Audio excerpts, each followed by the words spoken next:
بسم اللہ الرحمن الرحیم۔ شروع اللہ کے نام سے جو بڑا مہربان نہایت رحم کرنے والا ہے۔ ایک دن امیر المومنین حضرت علی ابن ابی طالب مسجد کے دروازے پر اپنے خچر سے اترے۔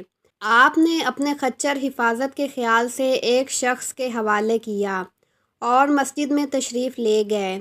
آپ کے جانے کے بعد اس شخص کے دل میں خیانت آ گئی اور اس نے آپ کے خچر کی لگام نکال لی اور فرار ہو گیا۔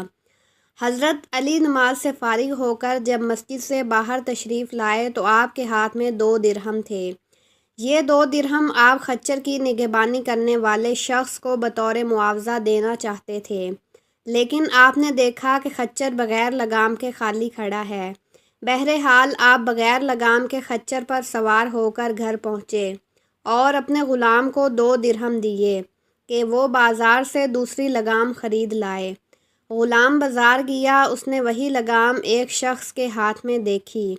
پوچھنے پر معلوم ہوا کہ ایک شخص یہ لگام 2 درہم میں بیچ گیا ہے۔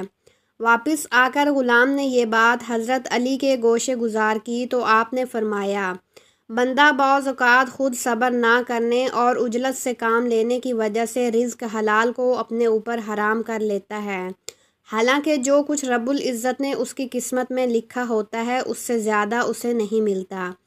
اور ایک جگہ مولا علی علیہ السلام فرماتے ہیں، رزق کے پیچھے اپنی عزت خراب مت کرو، کیونکہ رزق انسان کو ایسے تلاش کرتا ہے جیسے مرنے والے کو موت۔